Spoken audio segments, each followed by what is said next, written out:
코로나19의 국내 환자가 발생한 지 꼭 1년이 지났습니다. 참 많은 변화가 우리에게 생겼죠. 실적인 육체적인 변화도 있었고, 삶의 변화도 있었고, 영적인 변화도 있었고, 교회에도 많은 변화가 생겼습니다.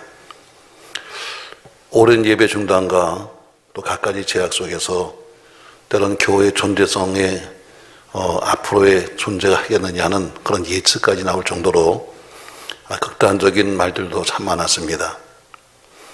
이는 정상적인 예배를 주장하는 교회나 또 그런 대면 예배를 주장하는 목사들을 바라보는 눈들이 별로 이쁘지 않습니다. 일부에서는 이렇게 말하죠. 교회가 헌금을 걷기 위해서 대면 예배를 하고 있다 하는 그런 주장도 많이 합니다. 그 이야기는 학교 선생님들이 돈을 벌기 위해서 아이들을 가르친다 하는 것과 똑같은 거예요.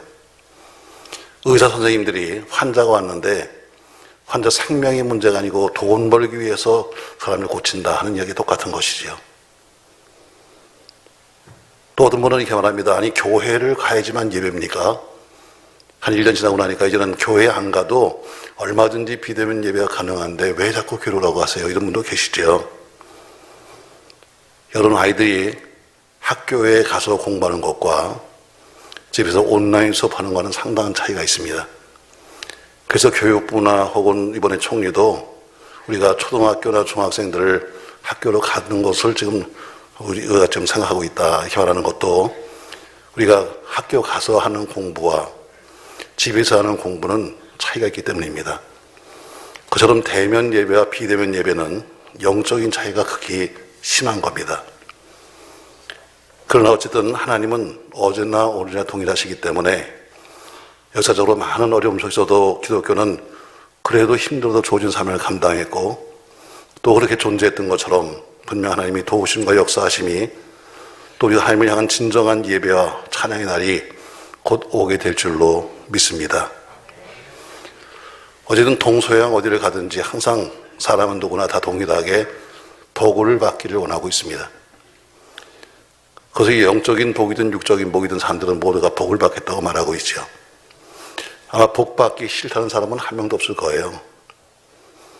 그래서 문제가 생기면 절로 찾아가고 무당을 찾아가기도 하고 관상을 보러 가는 것도 전부 다 복을 받고 싶어하는 이야기 그런 내용 때문이죠.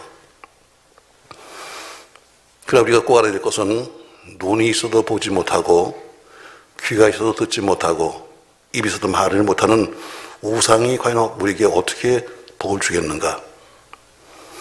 우리가 알아야 될 것은 하나님의 복도 마찬가지로 질서와 법도와 정도와 계통을 통하지 않고는 정상적인 계통을 통하지 않고는 받을 수 없다는 것입니다. 아무리 여건이 좋고 아무리 조건이 좋다고 해서 복 받는 게 아닙니다. 우리가 원하는 복은 천지 만물을 창조하신 하나님께서 진정한 참된 복을 주실 권능과 능력과 지혜와 재물과 은혜를 준비하셨다는 것입니다. 태양을 만드신 하나님이 우리에게 빛을 주시는 겁니다. 공기를 만드신 하나님께서 우리에게 호흡하는 인간에게 공기를 주는 것처럼 오늘 본문에 보니까 시편의 시작이 뭐냐면 복 있는 사람은 이렇게 말해요. 복 있는 사람은 저는 앞으로 오늘 시편 1편 말씀을 가지고 한 서너 번 정도 좀 설교할까 하고 좀 생각하고 있습니다.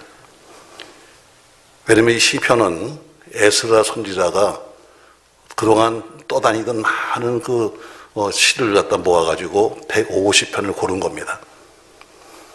그냥 모은 것이 아니라 다 의도적으로 하나님이 주시는 생각으로 다 모았는데 오늘 여러분 시편에 보면 제일 먼저 제1권 시편은 5권으로 되어 있습니다. 전체가. 근데 시편 전체를 읽어보면은 1권에는 뭐라고 나오느냐? 1권의 주로 내용이 뭐냐면 하나님 어찌하여 이렇게 됐습니까? 어찌하여 나라 잊어버리고 어찌하여 민족 잊어버리고 어찌하여 포로가 됐습니까? 하면서 어찌하라는 단어를 계속 쓰고 있습니다. 그리고 두 번째에 가면은 어찌하여 하고 했던 사람이 이 문제가 어찌하여 생겼는가? 바로 우리의 잘못이다 하면서 두 번째는 회개하기 시작합니다. 그리고 가면 갈수록 뭐가 나오냐면 찬송이 나오기 시작합니다. 그리고 마지막 150장 가면 할렐루야 아멘 하며 찬송으로 시편을 마치게 되죠. 오늘 여러분과 제 현실을 본다면 하나님 어떻게 이런 일이 생겼습니까? 어떻게 이렇게 핍박을 받고 있자는 이런 얘기가 나오는데 그것이 뭐예요? 뒤에 가니까 이것이 우리의 죄 때문이구나. 그리고 이어서 나온 것이 뭐냐면 그럼 하나님께로 가는 길은 뭐냐? 그리고 우리가 정말 찬송하고 가자. 마지막 찬송했던 것처럼 그래서 시편을 통해서 여러분과 제가 과연 할 일이 뭐냐? 오늘 시편을 제일 먼저 모으면서 제일 첫 앞에 뭐예요? 복 있는 사람은 이렇게 시작을 합니다. 자, 복 있는 사람은 얘기 뭐냐면 복 없는 사람도 있다는 이야기입니다. 다 우리가 복복만 하지만 그러나 복 있는 사람이 있는가 하면 복 못 받을 사람도 있다는 이야기입니다. 또 여러분, 오늘 하나님이 우리에게 주고자 하는 그 복이 어떤 통로인가 기억하면서 여러분 복 있는 사람이 되기를 주의 이름으로 축복합니다. 내 주머니에 돈이 있어야 내 자식한테 용돈을 줄 수 있는 것처럼 내가 복이 없는 사람은 남에게 복을 줄 수가 없습니다. 그래서 반드시 복은 통로가 있는 거예요. 우리 집에서 내가 수도꼭지를 열어야 그리고 물이 나오는 것처럼 그 꼭지까지 오는데 과정이 있는 것처럼 성경에는 복이 오는 통로 3가지를 말씀하고 있습니다. 저희 여러분 모두가 복 있는 사람이 되기를 주의 이름으로 축복합니다. 자, 오늘 본문에 보니까 그럼 복 있는 사람은 어떤 것인가? 자, 2절 말씀 보시죠. 같이 한번 읽겠습니다. 오직 여호와의 율법을 즐거워하여 그 율법을 주야로 묵상하는도다. 첫 번째 오늘 복이 오는 통로가 뭐냐면 복은 하나님의 말씀을 통하여 온다고 말씀하고 있습니다. 하나님 말씀을 통해서 우리에게 복이 온다. 이 땅에 사는 여러분과 저 모두들은 하나님의 통해서 지음을 받았습니다. 하나님이 우리를 지으시면서 우리를 올바르게 살 수 있도록 하시기 위해서 지침을 주셨는데 바로 그 지침이 뭐냐면 바로 성경인 것입니다. 요한계시록 1장 3절에 보니까 사도 요한은 계시록을 쓰면서 제일 서두에 이렇게 썼습니다. 이 예언의 말씀을 읽는 자와 듣는 자와 그 가운데 기록한 것을 지키는 자가 복이 있다. 말씀이 통로인데 그 말씀이 통로, 그냥 파이프만 있어서 하는 것이 아니라 그 말씀을 읽고 그 말씀을 듣고 그 말씀대로 사는 사람이 복이 있다. 이렇게 말씀하고 있습니다. 맞습니다, 여러분. 오늘 2절 말씀 오직 여호와의 율법을 즐거워하며 그 율법을 주야로 묵상하는 자에게 복이 있다. 이렇게 말했죠. 그러니까 무조건 복을 달라고 와서 소리친다고 해서 복이 오는 게 아닙니다. 우리가 하루 나가서 일을 해야 일당 받는 겁니다. 나가서 한 달 일을 해야 월급 받는 겁니다. 그처럼 여러분과 저에게는 하나님이 복을 주는 통로가 있습니다. 영국에서 최고의 황금 시대를 누렸을 때 그 당시에 그 빅토리아 여왕을 찾아서 우간다의 왕이 찾아왔습니다. 와서 물었습니다. 여왕님, 어떻게 영국이 이렇게 부유한 나라가 됐습니까? 하고 물었더니 그때 빅토리아 여왕은 말하기를 우리나라는 하나님 말씀인 성경책으로 터를 삼았고 그 위에 나라가 펴졌습니다. 우리나라의 터가 뭐냐면 땅이 아니라 하나님 말씀 위에 세웠습니다. 하고 대답했습니다. 아브라함 링컨은 참 가난하게 태어났습니다. 어렵게 살았죠. 그가 부모로부터 받은 유산이라고는 딱 하나였습니다. 다 낡은 성경책 한 권. 근데 아브라함은 그 말씀을 보고 그 말씀을 듣고 그 말씀을 행했습니다. 그러므로 엄청난 복을 받은 사람이 되었습니다. 아브라함 링컨 최후에 남긴 말이 뭐냐? 성경은 하나님이 내게 주신 최상의 선물이었다. 내게 주신 최상의 선물이 뭐냐? 성경이다. 이런 말을 남겼습니다. 사랑하는 성도 여러분, 성경 말씀은 하나님이 우리를 제약하기 위해서, 우리를 속박하기 위해서, 내 자유를 뺏기 위해서 주신 말씀이 아닙니다. 하나님이 여러분과 저에게 참 자유를 주시고 인간다운 삶을 살 수 있도록 하기 위해서 또 하나님이 약속하신 그 약속을 지켜가는 방법을 우리에게 알려주신 것이 성경 말씀입니다. 그러니까 성경은 갈 길을 잃은 사람들에게는 발등상의 빛이요, 망망대해 버려진 여러분과 저 같은 사람에게는 지도요, 거울이라고 했습니다. 여호수아가 모세가 죽은 다음에 엄청난 일을 맡았습니다. 장정 60만 아이까지 약 200만 명을 데리고 또 가나안 땅 가야 되는데, 여호수아는 지금까지 구경은 옆에서 했지만 그러나 직접 자기가 해본 적은 없었습니다. 들어가는 그에게 하나님께서 말씀을 주셨습니다. 그리고 여호수아는 그 말씀을 붙잡고 그 큰 사역을 감당했습니다. 여호수아서 1장 7절, 자, 말씀 다 같이 한번 읽겠습니다. 오직 강하고 극히 담대하여 나의 종 모세가 내게 명령한 그 율법을 다 지켜 행하고 오르나 좌로나 치우치지 말라. 그러면 어디로 가든지 형통하리니 이 율법책을 내 입에서 떠나지 말게 하며 주야로 그것을 묵상하여 그 안에 기록된 대로 다 지켜 행하라. 그리하면 네 길이 평탄하게 될 것이며 내가 형통하리라. 내가 네게 명령한 것이 아니냐. 강하고 담대하라. 두려워하지 말며 놀라지 말라. 내가 어디로 가든지 내 하나님 여호와가 너와 함께 하느니라 하시니라. 아멘. 여호수아에게 말씀했습니다. 내가 어디 가든지 형통할 것이다. 또 내 길이 평탄하게 될 것이고 형통하게 될 것이다. 그리고 내가 너와 함께 할 것이다. 바로 하나님은 이 말씀을 통해서 여호수아에게 힘이 되고 여호수아가 그 말씀을 붙잡고 승리했던 것처럼 여러분 말씀을 통해서 위로와 인도하심과 형통함을 체험하는 우리 모두가 되시기를 예수님의 이름으로 축복합니다. 복요는 통로는 말씀입니다. 그래서 우리는 항상 그 말씀을 읽고 듣고 행하자는 겁니다. 두 번째 하나님의 복은 어디를 통해서 오는가? 바로 봉사와 헌신을 통해서 우리에게 옵니다. 목사들이 설교를 하게 되면 그 설교에 이어서 오는 스트레스들이 상당히 많습니다. 특별히 개척교회일수록 많죠. 교인 몇 명 안 되는데 목사님이 이제 교회를 개척했으니 저들에게 가르쳐야 될 텐데 헌금을 어떻게 가르치나, 헌금을 11조를 어떻게 가르칠 것인가 하다가 공부를 하면 또 얘기가 나올 테니까 설교 시간에 헌금을 이야기했습니다. 어떤 것이 헌금인가 해서 헌금을 이야기했어요. 11조가 무엇인가 했더니 예배 끝나자마자 한 여자 집사 찾아와서 소리치는 겁니다. 목사님, 그런 설교 앞으로 하지 마세요. 누가 그걸 몰라서 합니까? 하고 화를 냈습니다. 저희 교단의 어떤 목사님이 주일날 11조 설교했더니 당회가 열렸는데 장로님이 하는 얘기가, 목사님, 살기 힘든데 그런 얘기 하지 마세요. 별꼴 같은 그런 장로도 있더라고요. 그건 실질적으로 우리 교단에 있는 얘기입니다. 여러분, 맞습니다, 여러분.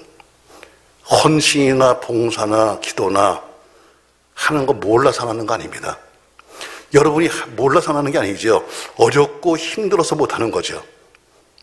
분명히 이해할 수 있습니다. 그래, 세상이 살기 힘들고 기도하기 힘들고 물질이 힘들고 다 힘든 거 사실입니다. 그러나 이것이 하나님께 드리는 헌신이고 봉사이지 어떤 사람이나 단체에다 하는 일이 절대로 아닌 겁니다. 그리고 하나님께 드리는 봉사나 하나님께 하는 헌신이라면 범사에 감사하며 기쁜 마음으로 하셔야 합니다. 그래야 참된 복이 되는 겁니다. 우리가 교회 속에서 목사니 또 혹은 장로니 권사니 집사니 혹은 교사니 부르는 그 모든 것은 봉사의 직분입니다. 감투가 아닙니다. 목사니까 견장을 하나 두 개 달았고 장로니까 한 개 달았고 하는 이런 견장이 아닙니다. 당신은 더 많이 일을 하세요 해서 더 많이 일해달라고 장로시키고 당신은 더 많이 일해달라고 권사시키고 하는 거지 견장으로 주는 게 아닙니다. 그런데 그렇게 직분을 받으면 계시록 2장 10절에 보면 이렇게 써 있습니다. 여러분들이 모든 받은 임명패에 보면 이게 써 있어요. 내가 죽도록 충성하라. 그러면 내가 생명의 간을 내게 주이라. 이렇게 써 있습니다. 항상 모든 직분자에게 주시는 모든 패는 거기 써 있습니다. 내가 죽도록 충성하라. 그럼 내가 생명을 내게 주겠다. 요셉은 가정에 있을 때는 참 아버지 앞에 아들로 충성했습니다. 보디발의 집에 팔려갔을 때는 종으로 충성했습니다. 모함바닥 옥중에 들어갔을 때는 감옥에서 옥에서 충성했습니다. 나중에 총리가 됐을 때는 총리로서 충성했습니다.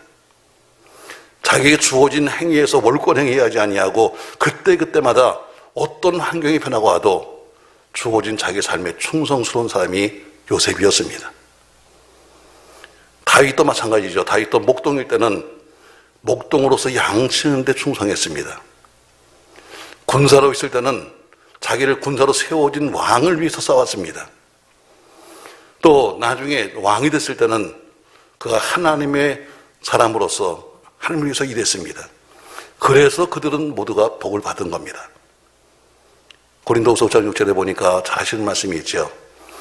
이것이 곧 적게 심자는 적게 거두고 많이 심자는 많이 건다는 말이로다. 시편 116편 5절 말씀 한번 같이 읽겠습니다. 눈물을 흘리며 씨를 뿌리는 자는 기쁨으로 거두리로다. 울며 씨를 뿌려 나가는 자는 반드시 기쁨으로 그 곡식단을 가지고 돌아오리로다. 성경은 여러분과 저에게 128편, 시편 128편 2절의 말씀에 이렇게 말합니다. 네가 네 손이 수고한 대로 먹을 것이라 네가 복되고 형통하리로다. 아멘. 사랑하는 성도 여러분, 저는 2021년도 하나님께 많은 것을 헌신하고 봉사하고 충성하는 그런 한 해가 되기를 주님의 이름으로 축복합니다. 누굴 위해서? 절대로 하나님을 위해서가 아닙니다. 결국엔 내게로 돌아오는 겁니다. 왜? 심은 대로 돌아오는 것이니까. 바울은 갈라디아 교회 편지를 쓰면서 이렇게 편지를 썼습니다. 갈라디아서 6장 7절 이하의 9절까지 말씀을 한번 같이 읽겠습니다. 스스로 속이지 말라. 하나님은 업신여김을 받지 아니하시나니 사람이 무엇으로 심든지 그대로 거두이라. 자기의 육체를 위하여 심는 자는 육체로부터 썩어질 것을 거두고 성령을 위하여 심는 자는 성령으로부터 영생을 거두이라. 우리가 선을 행하되 낙심하지 말지니 포기하지 아니하면 때가 이름에 거두이라. 아멘. 씨를 뿌려야 열매를 거두는 것을 기대하는 것처럼 하나님께 믿음으로 씨를 뿌리지 않으면 결단코 열매를 거둘 수가 없는 것입니다. 여러분, 농부가 씨가 아까워서 씨를 못 뿌리는 사람은 그의 열매를 거둘 생각하지 말아야 합니다. 농부는 씨를 뿌리되 할 수 있으면 많이 뿌려야 합니다. 그래야 많이 거둘 수 있는 거니까. 씨가 뭐예요? 우리 몸이라고 하는 씨를 뿌리면 반드시 건강이라고 하는 열매가 맺힙니다. 내가 씨라고 하는, 시간이라고 하는 씨를 뿌리면 반드시 기회라는 열매가 맺힙니다. 기도라고 하는 씨를 뿌리면 응답이라는 열매가 맺히고, 금식 기도라고 하는 씨를 뿌리면 은사라는 열매가 맺히고, 물질이라고 하는 씨를 뿌리면 물질이라는 열매가 맺히는 것입니다. 이건 자연의 이치고 당연한 영적인 이치입니다. 좋은 씨를 뿌리면 좋은 것을 먹는 것이고, 나쁜 씨를 뿌리면 나쁜 열매를 거두는 것입니다. 올해 저는 여러분과 더불어 최상의 헌신, 최상의 봉사, 최상의 기도와 노력을 통해서 하시는 최상의 축복을 누리는 여러분과 제가 되기를 예수님의 이름으로 축원합니다. 세 번째, 그럼 이 복연 통로는 뭐냐? 바로 오늘 본문에 이렇게 말씀하고 있어요. 3절 말씀 보시죠. 같이 한번 읽겠습니다. 그는 시냇가에 심은 나무가 철을 따라 열매를 맺으며 그 잎사이가 마르지 아니한 같으니 그가 하는 모든 일이 다 형통하리로다. 아멘. 시냇가에 심은 나무라고 그랬습니다. 나무가 시냇가에 심겨지다 보니까 늘 철을 따라 열매를 맺습니다. 늘 잎사이가 마르지 않고 늘 풍성합니다. 그 이유는 한 가지입니다. 시냇가에 심겨졌기 때문입니다. 밖에는 한재가 오고 기근이 와도 시냇가에 나무 뿌리가 있다 보니까 늘 빨아올리는 그 물이 그로 하여금 이렇게 만드는 겁니다. 성경은 그 시냇가를 뭐라고 말하는가? 성경은 그 샘에 대해서 말하기를 하나님 말씀이 샘이다 합니다. 우리 신앙이 말씀에 뿌리를 박으면 어떤 환경의 변화가 와도 이겨낼 수 있습니다. 성경은 셈이 뭐냐? 바로 우리 하나님이 셈이라고 말합니다. 우리 신앙이 철저히 하나님 중심으로 뿌리를 받고 있으면 어떤 환경이 변화가 와도 이겨낼 수 있습니다. 성경은 교회를 가리켜서 셈이라고 합니다. 교회 속에 신앙의 뿌리를 내리고 있으면 반드시 그 사람은 열매를 맺습니다. 오늘 이 나무가 이렇게 푸르게 자라게 된 이유가 뭐냐? 바로 그 나무가 바로 시냇가에 심겼다는 것입니다. 하나님은 제단을 통해서 우리에게 복을 주십니다. 그 제단이 교회가 바로 복이 오는 통로인 것입니다. 구약시대는 하나님께서 아브라함에게 부르셔서 아브라함아 하면서 아브라함을 산으로 인도해서 그 산에서 제단을 쌓게 하셨습니다. 그 후에는 성소와 지성소를 주시면서 성소와 지성소에서 예배라고 말씀했습니다. 그리고 그 성소와 지성소에서 제사장들과 선지자를 통해서 복을 주셨습니다. 주님께서 산에서 말씀하셨습니다. 그리고 산에서 말씀하신 다음에 성전에서 친히 가르쳤습니다. 주님께서 산에서 팔복을 가르쳤습니다. 그리고 나서는 기적을 행하시고 가르치시면서 성전에 가서 다시 가르치셨습니다. 주님이 제자를 세우셨습니다. 그 사도를 중심으로 해서 마가 다락방에서 성령 충만을 받게 했습니다. 그리고 그들을 통해서 교회를 세우셨고 그 교회를 거하시며 교회를 통해서 복을 주시고 일하시는 것을 우리가 지금까지 봐왔습니다.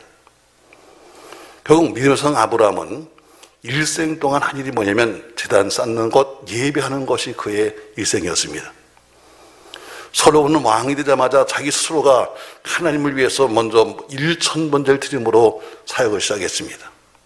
얼마나 기뻐하셨으면 하나님께서 그에게 오셔서 말씀하기를 내가 내게 무엇을 하면 좋겠니? 하고 물으셨습니다. 하나님이 자기 종들을 세웠습니다. 그리고 그 종들로 하여금 교회와 양부를 치게 하셨습니다. 교회에서는 가르침을 받고 신령과 진정으로 예배를 드리며 기도의 제단, 찬송의 제단을 쌓아 나가야 합니다. 우린 뜻을 정하고 열심을 품고 제단 쌓는 일에 최선을 다하며 헌신의 자세로 날마다 모여서 찬송하고 기도하면서 가르침을 받아 하나님의 권속으로 신분을 잘 감당하고 하나님을 기쁘시게 하면 반드시 하나님이 축복할 수밖에 없는 것입니다. 왜냐하면 교회는 그리스도의 몸이요 성령의 전이요 하나님의 집이요 만민이 기도하는 집이요 바로 기둥과 터이기 때문인 것입니다. 시편 84편에 보면은 시편 기자는 이렇게 찬송을 했습니다. 시편 84편 10절 말씀 한번 같이 읽겠습니다. 주의 공정에서의 한 날이 다른 곳에서 첫날보다 나은즉 악인의 장막에 사는 것보다 내 하나님의 성전 문지기로 있는 것이 좋사오니. 이 말씀에 1절로 가면 이 시편은 누가 썼는가 하면 고라의 자손이시다. 이렇게 되십니다. 고라 자손. 레위 지파 안에 여러 자손들이 있는데 그중에 오늘 이 시편을 기록한 고라 자손은 하는 일이 뭐냐면 성전 문지가 그 집안 대대로 내려오는 일이었습니다. 성전 문지기는 지금처럼 우리가 안내위원처럼 앞에 서서 할렐루야 어서 오세요 이런 일을 하는 것이 아니라 성전 문지기는 예루살렘 성전에 있는 많은 기물들 깨어진 의자 혹은 깨어진 피아노 혹은 여러 가지 기물들을 쌓아두는 창고지기입니다. 창고지기. 근데 오늘 뭐라고 말합니까? 여러분 창고지기가 뭐 이렇게 대단한 직분이라고, 창고지기가 뭐 이렇게 영광스러운 직분이라고, 나는 세상에 사는 어떤 첫날보다도 내가 성전 문지기 창고지기가 난 좋습니다 하는 것처럼 이 사람은 철저히 하나님의 성전 중심의 사람이었습니다. 맞습니다, 여러분. 오늘 그가 철저히 성전 중심의 사람이기 때문에 세상에 사는 첫날보다 내가 성전 문지기가 좋다고 거부하는 것처럼 우리의 신앙은 철저히 교회 중심의 신앙이 되셔야 합니다. 근데 내 교회, 여러분 내 교회가 과연 있습니까? 그럼요, 난 어느 교회 다니고 있는데요. 그런다고 그게 내 교회가 아닙니다. 여러분 이 땅에 자식들은 많이 있지만 가장 이쁜 놈은 누굽니까? 여러분 내 자식입니다. 남들보다 좀 못하기도 하고 못나기도 하고 모든 짓을 한다 할지라도 그래도 항상 내 자식에게 제일 큰 관심이 있습니다. 이유가 뭐예요? 내 새끼니까. 내가 피를 주었고, 내가 그를 위해서 살았기 때문에, 내 거기 때문에 그렇습니다. 교회도 마찬가지입니다, 여러분.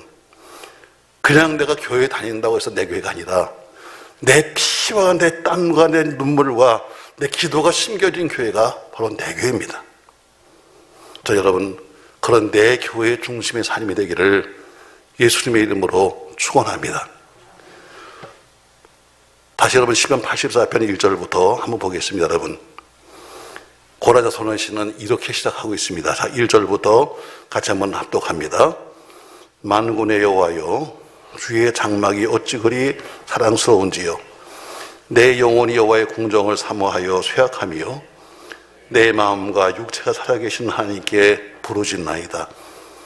나의 왕 나의 하나님 만군의 여호와여, 주의 제단에서 참새도 채집을 얻고 제비도 새끼들 보금자리를 얻었나이다. 주의 집에 사는 자들은 복이 나니 그들이 항상 주를 찬송하려다.